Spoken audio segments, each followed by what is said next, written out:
여러분 안녕하십니까. 코인의 미친 남자입니다. 10월 31일 오후 5시 11분 지금 비트코인은 현재 4,640만원 선을 중심으로 횡보가 진행되고 있네요. 주봉 기준 일단은 4,460만원 선을 돌파해서 마감을 했기 때문에 일단 이번 주 눌림은 어느 정도 예상이 되는 구간입니다. 그래서 지금 단기적으로 눌린 구간이 나와주고 있죠. 일봉을 살펴보게 되면 블랙록의 ETF 티커가 발표가 되면서 한 번 더 반등세가 강하게 나와줬습니다. 하지만 그 이후 추가적인 이슈가 없죠. 그러다 보니 이 윗꼬리를 돌파하는 매수세가 유입이 되지 않고 있습니다. 그래서 지금 구간 수렴 구간을 나타내고 있고, 하지만 바로 하락하기에는 사람들의 심리가 상승에 집중되어 있다 보니까 천천히 눌린 구간이 나와주고 있어요. 그 결과 빨간 선이 이 8일선을 방어해주는 모습이 나타나주고 있습니다. 일단 여기를 방어해주면은 강하게 상승세가 나와줘야 되는데, 이전 상승이 어떻게 나와줬냐면 8일선과 21일선을 이탈하면서 횡보를 하고 다시 한번 이평선이 조여졌을 때 시세가 상승을 하면서 탄력적으로 매수세가 유입이 돼서 지금의 구간까지 상승을 했다는 겁니다. 그럼 일단은 21일선이 올라오는 걸 기다리고 있는 것으로 한번 살펴볼 수 있어요. 그러니까 시세적으로는 좀 눌러줘도 일단 이 21일선을 방어해준다면 점진적인 우상향을 기대해볼 수 있는 구간이라는 겁니다. 하지만 지금 상승에 대한 부담감은 비트코인 장기 보유자의 비트코인 양이 80%를 돌파하고 있고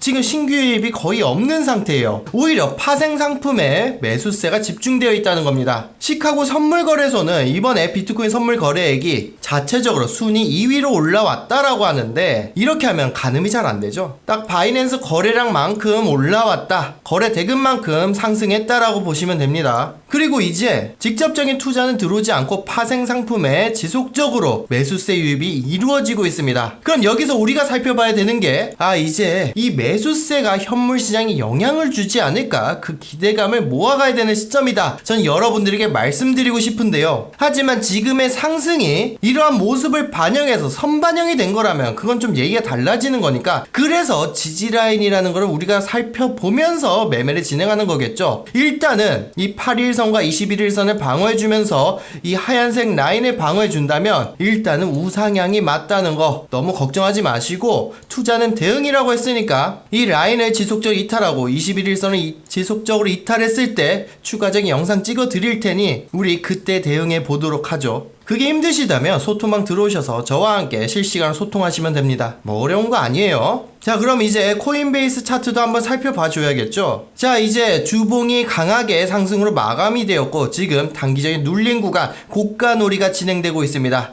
이번 구간 42K를 보기 위해선 아무리 못해도 33,461달러와 33,000달러만큼은 방어를 해줘야 되는 자리인데, 일봉으로 봤을 때 제가 단기적으로 상승이 나오려면 아무리 못해도 이 하얀색 라인만큼은 방어를 해줘야 된다 했습니다. 하지만 이전 고점을 캔들로 관통해서 돌파하지 못했기 때문에 지금 실망 매물이 나와주고 있어요. 단기적인 눌린 구간이 나와주고 있다는 겁니다. 이 하락이 멈추기 위해선 이제 4시간 봉 시작했죠. 앞으로 9시까지 음봉이 아니고 양봉으로 상승 마감해야지 수급이 다시 한번 탄력적으로 들어올 것으로 전망해 볼 수 있고, 만일 음봉으로 마감했을 때 다시 한번 이전에 여기 33,461달러 정확하게 지지받은 거 보이시죠? 여기를 다시 한번 방어를 하는지 봐줘야 됩니다. 낙폭이 좀 과하게 나왔을 때는 33,000달러만큼은 방어를 해줘야 돼요. 이 라인들을 이탈하게 됐을 땐 최소한 이 30,000달러까지는 열어놔야 되는 구간이니까 우선 이 라인 방어하는지 확인하시면서 롱 포지션 끌고 가신다면 충분히 수익 안정적으로 낼 수 있어요. 하지만 지금 라인 조금 조심을 해야 되는 게, 이전에 이 하얀색 라인을 지속적으로 횡보를 하다가 반등에 실패하니까 추가적인 조정 구간을 잡아줬었다는 겁니다. 그렇기 때문에 지금 라인 되게 모습이 비슷하죠. 여기서 계속해서 반등세가 나오지 못한다면 이전처럼 또다시 조정 구간 나올 수 있는 구간이니까 이 정도 리스크만 체크하신다면 충분히 수익 가져가실 수 있습니다. 자, 이제 그러면 오늘의 알트코인 살펴봐야 되겠죠. 오늘도 역시나 저는 여러분들에게 리플을 가져왔습니다. 리플 제가 뭐라고 말씀드렸나요? 700원만 도달하면 계속해서 하락을 하니까 하락했을 때 매수를 하시라. 그 결과 영상을 찍어드릴 때마다 하락이 나왔을 때 매수를 했다면 한다면 지금까지 안정적으로 수익 끌고 가셨을 수 있는데 아직 탄력적으로 상승이 나오기에는 주요 시세 라인에 안착하지 못했기 때문에 여전히 횡보 구간을 유지하고 있다, 여러분들에게 말씀드리고 싶은데요. 특히나 이 빨간색 라인인 이 8일선을 중심으로 지금 우상향이 진행되고 있다는 거, 이제 앞으로 추가 반등이 나올 거라면 오늘과 내일 안에 나와줘야 됩니다. 그러지 못한다면 이 8일선을 이탈하면서 조정 구간이 한번 나와줄 수 있어요. 이전에 횡보 움직임을 봐주면 8일선 이하에 있을 때는 계속 하락을 하다가 8일선과 21일선이 다시 한번 조여지고 골든크로스가 나와줬을 때 탄력적으로 매수세가 유입이 된 거 보여지실 겁니다. 하지만 아직 이 SEC와의 소송이 진행되고 있기 때문에 다소 투자자들이 좀 조심스럽게 접근하고 있어요. 하지만 하단에서는 계속해서 매수세가 들어오고 있다 보니까 안정적으로 우상향이 나오는 거 한눈에 보이실 겁니다. 그리고 이번에 리플이 기가 막힌 소식을 하나 전달해 왔는데, 리플이 23년 8월 10일 정부의 친화적이다라는 것을 강조하면서 홍콩의 CBDC 자산 토크화 의지를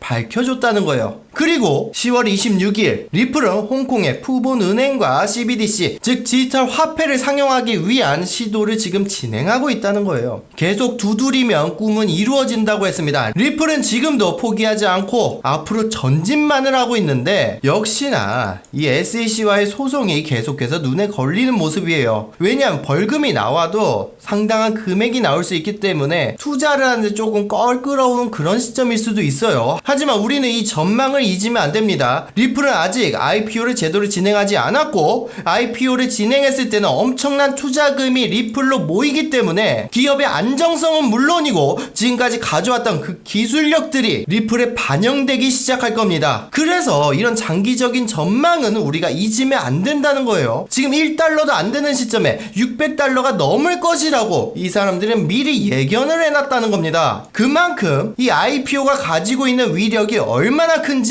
여러분들은 지금부터 실감을 하셔야 됩니다. 그래서 제가 스택스 이후에 리플을 지속적으로 강조해드리고 있으니까 보다 자세하게 정보 전달을 원하신다면 제 개인 번호로 부자라고 남기시고 저와 함께 소통방에서 즐거운 투자생활 영위하시면 되겠습니다. 오늘도 수익 가득한 하루 되시길 바라면서 저는 이만 물러가겠습니다. 감사합니다.